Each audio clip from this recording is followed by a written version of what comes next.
You gonna be in my video? Huh? You gonna be my special guest? You gonna be my special guest, sweetie? Okay. You gotta get wet. We gotta put your clothes on. Wash your face. Wash your gums and mouth out. Yeah. Okay, let's go.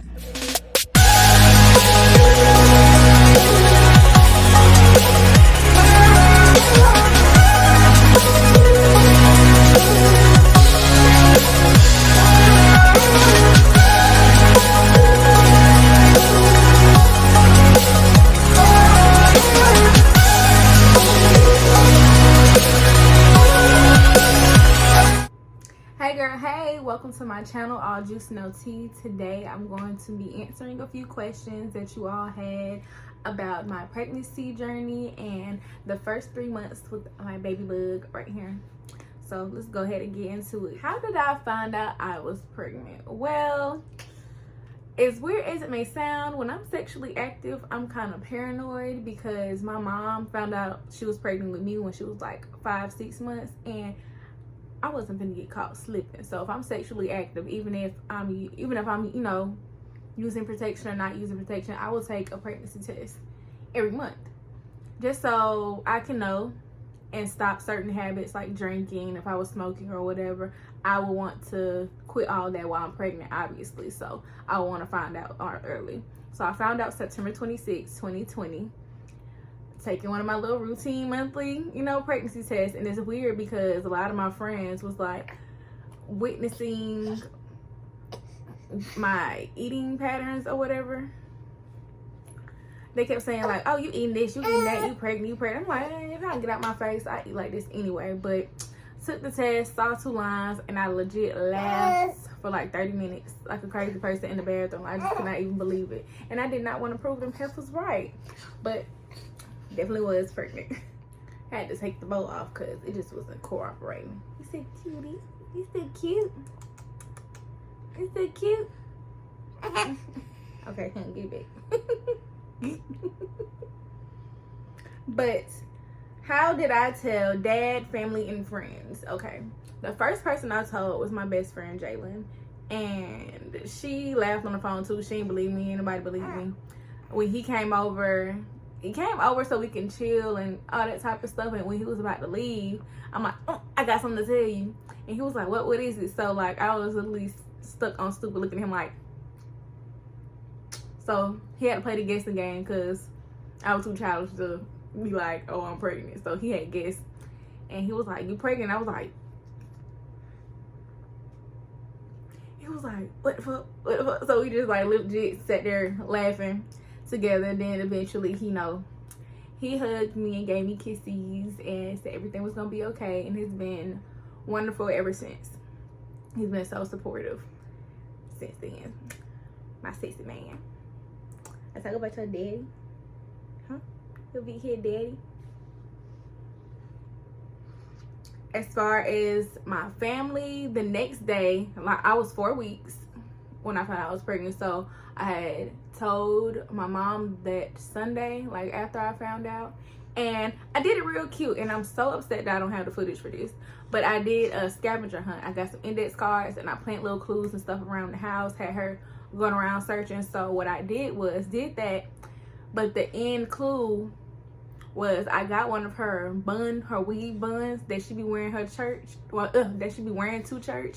We call her preacher bun because my mama's a minister, and she be slapping on this bun to put her edges down when she get ready to get in that pulpit. So I put her preacher bun in the oven. Lord forgive me. Put her preacher bun in the oven. So like the last clue were Twilight fans. So I was like, all right, this is the last clue, but be quick like Edward Cullen. I think something is burning in your oven. And she was like, in my oven. So she went to open the oven, and so she was like, this girl done put my bun in the oven. And then she was like, it's a bun in the oven, you pregnant? And like started screaming. The house was just lit. My grandparents was there. I got their reactions and stuff too. That's why I'm just so like even when I lost my footage while I was pregnant, when I said I kept crying every time I thought about losing that video, those memories, I was so upset. But I can get into it. What were my cravings? I craved breakfast. I'm talking about a good country, good grits, good eggs, good bacon, sausage, and biscuits. I could probably eat a whole can of biscuits in one setting by myself. Like, I don't even want to share no biscuits. I want them all. So that's what I kept getting from the store, a whole bunch of biscuits. I sent him to the store. He knew to just bring me biscuits with a good cane patch syrup. That's all I wanted. And Oreo McFlurries and Twizzlers and anything sweet, really. Honey buns, powdered donuts. So I was eating a whole bunch of breads, really. Breads and sweets. And that's crazy because growing up, as a child, I didn't even like junk food and stuff like that. So when I got pregnant and I was eating all these candies and sweets and stuff, my mom was like, oh yeah. And that kind of hinted to what I was having too. Because craving sweets, everybody say you crave sweets, you have a girl. But yeah, that's all. And I couldn't eat spicy food. Spicy, anything, if it was, it don't even gotta be hot. If it was too spicy, it would just have me messed up. I'd be throwing up. I'd be having indigestion. It was just so bad. Oh, I'll be so sick. We had went to, was it Juicy? We went to Juicy Crab and I got sick.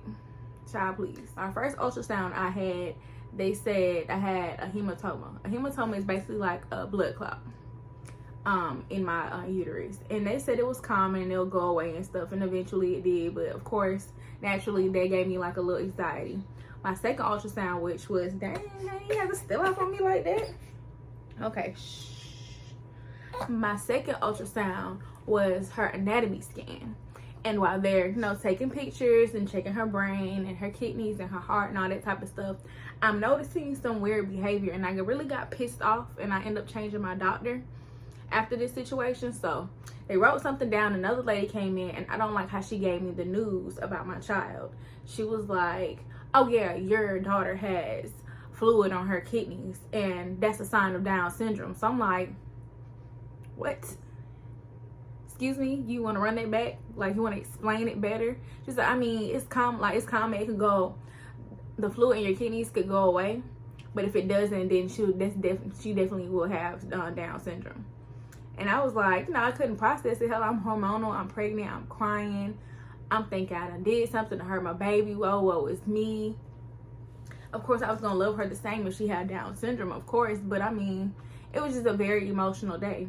So I'm in the parking lot crying, and another one of the ladies back there saw me crying, so she brought me back in to calm me down after I got off the phone with my mom and my boyfriend. And she fussed at the lady. She was like, this, because she did say it was common. She, I guess 4 other girls had the same thing.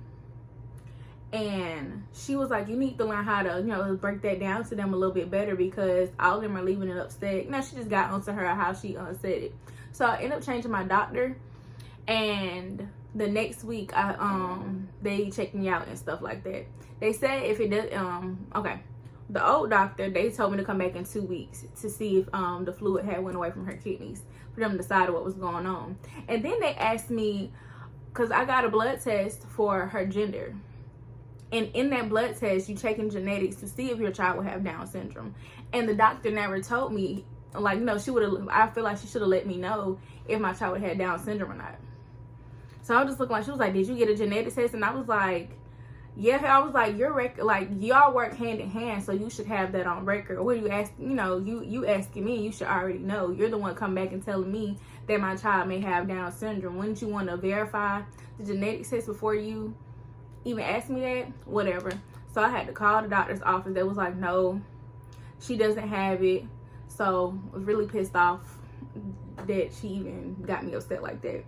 But I changed my doctor, and the next I had went to the doctor like the next week to get looked at by them. So they did another anatomy scan. They didn't even find nothing, no type of fluid on her kidneys or nothing. So I don't know, something wrong with their machines or what, because it was supposed to take 2 to 3 weeks to go away, and I literally went like the following week, wasn't even a whole week, and they didn't detect anything. Thank God she doesn't have Down syndrome.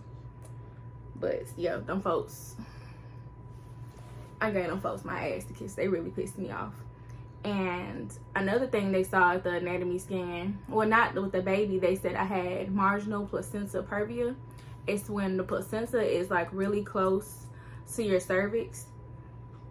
Now, placenta previa, that's when the placenta is blocking your cervix. It's like this. It's like this. But mine was like on the side.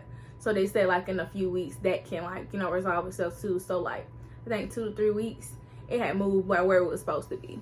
But pregnancy it's a beautiful experience. I don't want to scare anybody, but like the whole time you're worrying about this little person, you're carrying this little person, it's like all these things that could go wrong. You just have to stay prayed up, because you just never know. How was labor and delivery? Okay, when I say I was so over being pregnant, the end of week 38 going into 39, I was so determined to walk. I went to the fair walk for 5 hours. I was trying to make my water break, doing everything possible. I wasn't the one to take castor oil or anything like that, but I did have some breast milk vitamins, and it has like a special ingredient in there that could induce labor. It starts with an F. I can't pronounce it. I'll put the link in the bio. But I was playing with my baby daddy. It was like that Monday. I think it was Memorial Day. Monday night, Tuesday morning. So it was like 2 o'clock in the morning. 2 o'clock Tuesday morning. And I'm like, I'm finna take this pill. I'm finna have this baby. He was like, all right, go ahead. All right. I was like, all right, we going to the doctor today. Playing. My stupid self took it. And I kid you not, at 7 a.m. I took it at 2. At 7 a.m. my water broke. And I was looking so stupid, y'all. It was like a big gush. It was like whoosh. I went to the bathroom and I just kept feeling pressure. And it's like, she kicked. And as soon as she kicked, it's like, whoosh. I said, oh, hell no. What the hell? I can't even describe the feeling, but I started smacking. I'm like, Quincy, get up, get up, get up. He slept so stupid. He looked at me and then went back to sleep, so I kept smacking him. And said, my water broke, my water broke. I'm just screaming at him. He was like, oh, jump. So he get up, getting ready. I jump in the shower, head to the hospital. I end up being in labor for 26 hours because I wasn't even damn dilated for real. I was still 2 centimeters. I was 2 centimeters for a whole month. It wasn't moving. So with that, they had to put a balloon catheter in me to kind of stretch out my cervix for me. They did that from 11 to 5. And I was just so anxious. I was like, y'all can take it out. Let me see. So they took the balloon catheter out, and honey, I was only 5 centimeters. Come 11 o'clock that night, I was like 7, 8, and I stayed like that all throughout the night up until like 7, 8. And I didn't start feeling the need to push until like 9 something. Yeah. So it was legit 26. It was like for real 26 hours. 26, 27.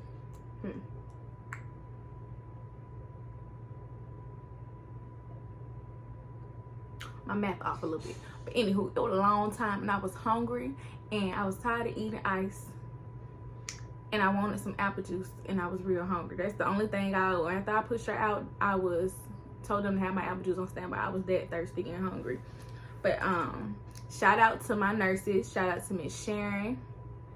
Miss Sharon was my first nurse in the room. She looked after me the whole night. Miss Sharon was supposed to go home at 7. She stayed up until like, I think 12, 1, 2 o'clock checking on me until another nurse named Miss Danielle came in, and she was so sweet. She gave me a gift, and I didn't even know Miss Sharon came and checked up on me the next day. She had came in and checked up on me and the baby and stuff. I was asleep, but Quincy had told me that.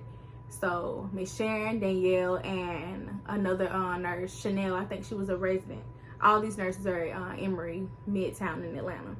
And another nurse named Chanel. She was so cool. She probably like my age, but perfect bedside manner. I felt so comfortable with her around. So shout out to y'all. Thank y'all for helping me bring my baby girl into this world. Thank you so much.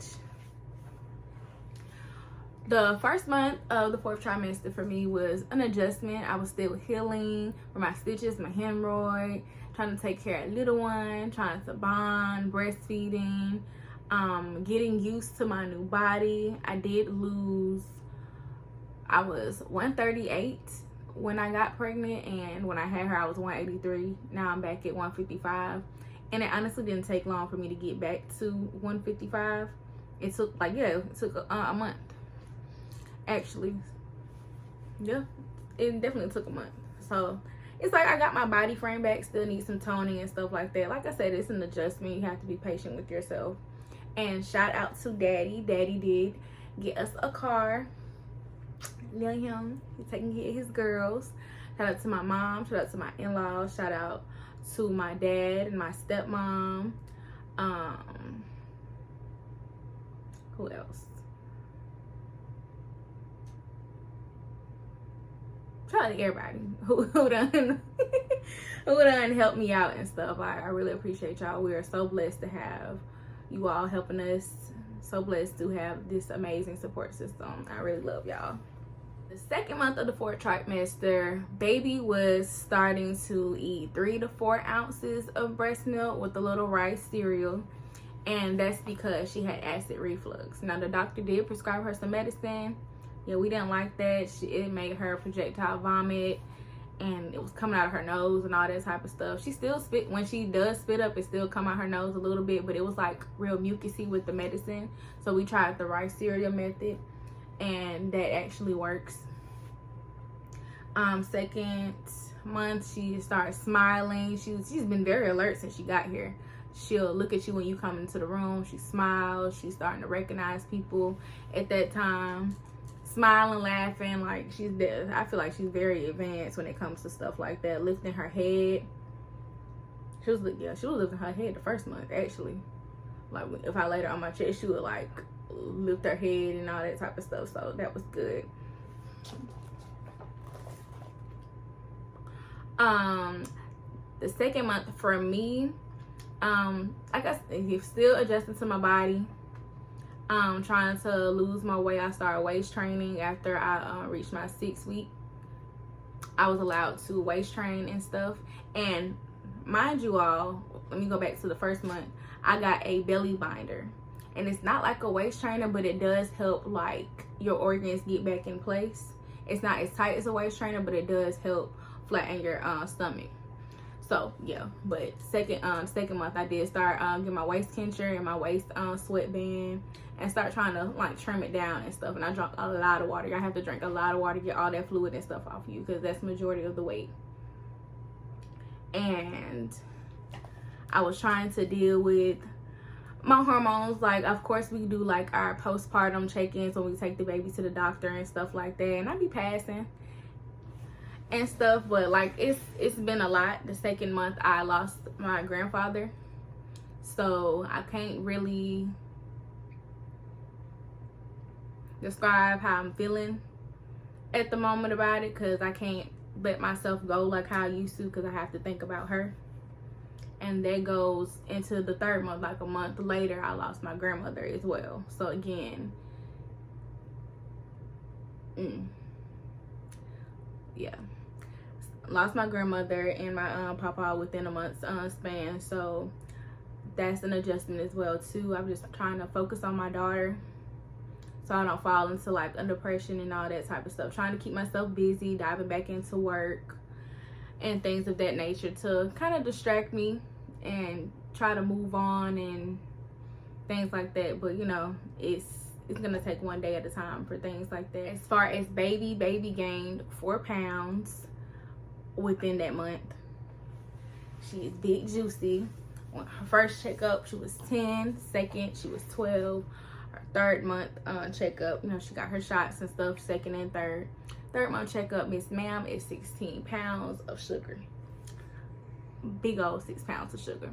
So now she's approaching 4 months, and the doctor is now saying that she can have food. So they said to start off with rice cereal. First, like mixed up with a little bit of milk, warm it up, and give it to her 3 times a day for a week, just so she can get in the mode of like trying to eat and using her tongue to swallow and stuff. And then for 2 weeks, they want me to puree vegetables. They don't want me to get baby food from the store because they have added sugar. So puree vegetables, season it to my liking, and feed it to her for 2 weeks. And then after that, I'm supposed to do orange and yellow vegetables, like sweet potatoes and squashes and stuff. And puree it again, blend it up, get like one of them baby bullets, and give it to her for 2 weeks. And then after that, it's soft meats like eggs and stuff like that. I gotta look up more soft meats. I know it's eggs. I gotta be sure. I gotta find the list. Yeah. And then after that, the last thing she wants her to try is fruit. And they want me to do all that. And they want me to do all that so we can train her taste buds. They say that America is the only place that has food allergies. And it's because we stray away from certain foods and stuff. Like, she wants me to give her eggs or try seafood and all that type of stuff. So she doesn't be a picky eater, and so she doesn't develop food allergies. So I thought that was kind of interesting, because they used to say, like, don't give them that until they get an allergy test, but they actually want you to try it. So I keep you all updated on how that goes. She doesn't like the rice cereal. She does like mashed potatoes. So, and I tried it. That cereal junk is nasty. So I'm just gonna try the mashed potatoes for this week, and then jump right into the vegetables and stuff. How am I balancing being a full-time mom and a full-time entrepreneur? Well, y'all, it ain't easy. Like, these videos I could probably knock out in a day, and it'll probably take me a couple of takes in a couple of days, because I have to stop and feed Miss Ma'am. I have to stop and hold her. I have to stop and entertain her. She doesn't like to sit still. She wants me to hold her. She wants to sit up like a big girl and be all in my face, and that's fine. If I'm like doing stuff like this, I'll hold her all day. But when I'm taking appointments and stuff, like I do, my mom does step in and watch her, or someone someone babysit and stuff like that. So I'm getting the hang of it. Like I said, I'm trying to dive back into my business. I'm working on my relaunch. I'm working on my photo shoots and stuff. I'm like doing a whole total rebrand of my business, like bigger than it's ever been. I'm really investing a lot of money into it, so I'm excited about that. But for now, I am only offering my hair services, and I'm taking online orders. But Sweet is coming soon. Everything is coming along. All right, you guys, that is it for today. Make sure y'all follow me on Instagram, Miss Juice, MISS Juice 2_ on Instagram and Twitter, actually. And make sure y'all please subscribe, like, and comment. Thank you all for watching.